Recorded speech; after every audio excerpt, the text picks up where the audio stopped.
जादुई उड़ने वाला गाउन। पृथ्वी से दूर परी देश में बहुत सारी परियां रहती थी। वहीं एक परी थी जिसका नाम था काव्या परी। काव्या परी के पास बाकी परियों की तरह उड़ने की शक्ति नहीं थी, जिस वजह से काव्या परी की कुछ सहेलियां हमेशा काव्या परी का मजाक उड़ाते रहती थी। यार चलो आकाश की सैर करते हैं, बहुत मजा आएगा। हाँ चलो सभी चलते हैं। अरे काव्या, तुम यहाँ क्या कर रही हो? पता नहीं रानी माँ ने इसे परीलोक में अब तक क्यों रखा है। ना तो तुम हम परियों की तरह उड़ सकती हो और ना ही इसके पास कोई जादुई शक्तियाँ हैं।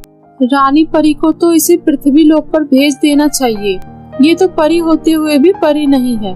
हा। इस तरह कोई भी परी काव्या परी को ना तो अपने साथ घुमाने ले जाती और ना ही उससे ढंग से बात करती। बस सब उसका मजाक ही बनाते रहते थे। हे भगवान, मुझे किस गुनाह की सजा दे रहे हो? मैं क्यों बाकी परियों की तरह उड़ नहीं सकती? आखिर मैं भी तो एक परी हूँ। फिर ये मामूली सी इंसानों वाली जिंदगी क्यों मिली है मुझे? और अगर ऐसा ही है तो फिर मुझे क्यों परीलोक में भेजा आपने? भेज देते पृथ्वी लोक पर। क्यों भगवान, क्यों? तभी रानी परी वहाँ आती है। काव्या को भगवान से यूँ शिकायत करता देख वो समझ जाती है। लगता है आज फिर किसी ने तुम्हारा मजाक उड़ाया है, तभी तो ये फूल सा चेहरा मुरझाया हुआ है।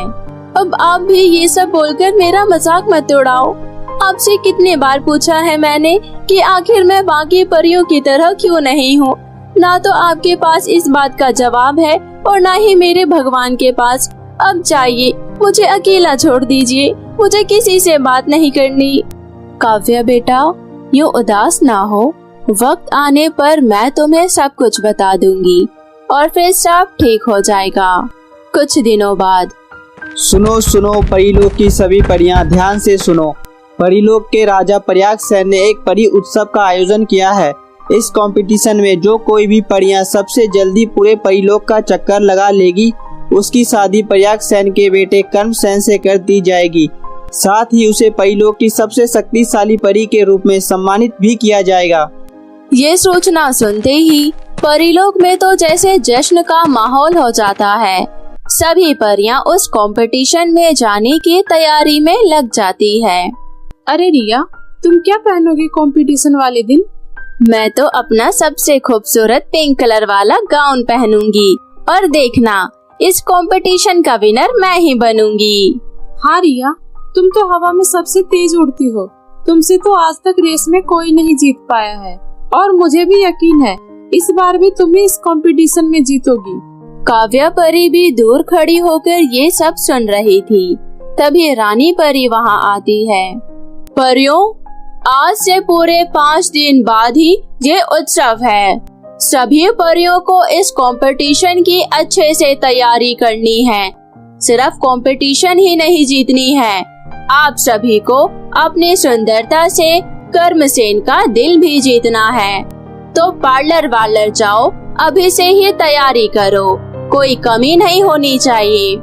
और हाँ रिया, तुम अपने साथ काव्या परी को भी पार्लर ले जाओ। क्या काव्या परी भी हम सब के साथ उस कंपटीशन में भाग लेगी? सभी परी का मतलब क्या होता है रिया? या फिर तुम काव्या की गिनती परियों में नहीं करती? व्हाटएवर, क्या फर्क पड़ता है। जी रानी परी, मैं काव्या को अपने साथ ले जाऊंगी। फिर पार्लर जाकर वो पार्लर वाली को बोलती है, इस काव्या की बच्ची का ऐसा मेकअप करना कि ये जिंदगी भर दोबारा मेकअप करने के लायक ना बचे। ओके मैम, मैं समझ गई। गुड।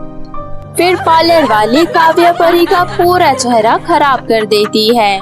रिया, ये क्या करवा दिया तुमने मेरे चेहरे पर? कितनी बदसूरत लग रही हूँ मैं। बदसूरत नहीं मेरी जान, खूबसूरत। आखिर तुम्हें भी तो उस उत्सव में जाना है ना। You looking so beautiful. Kavya रोते रोते अपने कमरे में आ जाती है। रानी माँ, आज आपको जवाब देना पड़ेगा। आखिर क्यों हर बार मेरा मजाक बनता है? क्यों मैं बाकी परियों की तरह नहीं हूँ? जवाब दीजिए रानी माँ। अगर तुम्हें जानना है तो सुनो। तुम जब छोटी थी तब तुम्हें एक जादूगरनी ने चुरा लिया था। हम तुम्हें उस जादूगरनी से तो छुड़ा लाए, लेकिन तुम्हारी सारी शक्तियाँ चली गई। अगर तुम आज ये कंपटीशन जीत गई और कर्मसेन से तुम्हारी शादी हो गई तो तुम फिर से शक्तिशाली हो जाओगी। क्यों मजाक करती हो रानी माँ? आपको पता नहीं कंपटीशन आकाश के चक्कर लगाने का है और मैं उड़ नहीं सकती। मैं जानती हूँ, इसीलिए तो तुम्हें ये उड़ने वाला जादुई गाउन दे रही हूँ। ये गाउन जादुई है, इसमें जादुई शक्तियाँ हैं। इसे पहनते ही तुम फिर से उड़ने लगोगी। अब जल्दी से तैयार हो जाओ और कंपटीशन में तुम भी भाग लो। जादुई गाउन पहनते ही काव्या पहले से और भी ज्यादा खूबसूरत हो जाती है। फिर सभी परियां कंपटीशन में हिस्सा लेती है। अरे रिया, ये काव्या है ना? क्या गजब लग रही है। कहीं करमसेन इसे देखते ही इस पर फिदा न हो जाए, क्योंकि उसके इस गाउन के आगे तुम्हारा ये ड्रेस तो कुछ भी नहीं है। तुम मेरी दोस्त हो या उसकी? वैसे इस कंपटीशन को तो मैं ही जीतूंगी। आई होप कि ऐसा ही हो।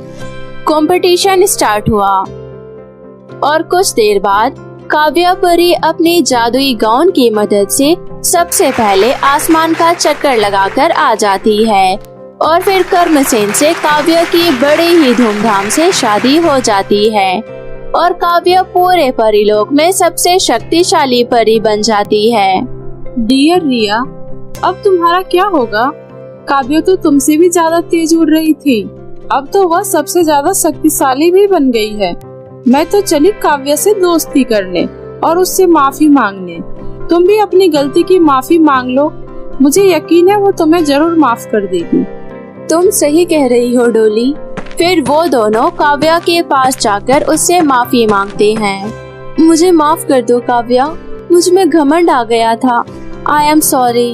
कोई बात नहीं रिया, मैं उन सारी पुरानी बातों को भूल चुकी हूँ।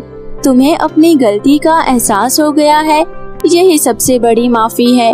और हाँ, आज रात को तुम लोग मेरे घर पर खाना खाने जरूर आना। और फिर सारी परियां खुशी खुशी रहने लगती है।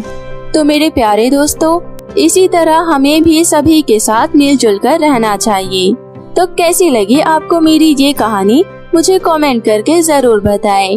और यदि कहानी अच्छी लगी हो तो अपने दोस्तों के साथ भी शेयर करें। और हाँ दोस्तों, अगर आपने अब तक मेरे चैनल मोमो टीवी को सब्सक्राइब नहीं किया है तो जल्दी से नीचे लाल बटन दबाकर अभी सब्सक्राइब कर ले और साथ ही इस बेल आइकन को दबाना ना भूले। तो मिलती हूँ मैं आप सभी से फिर किसी नई कहानी के साथ। तब तक अपना ध्यान रखें। बाय बाय दोस्तों।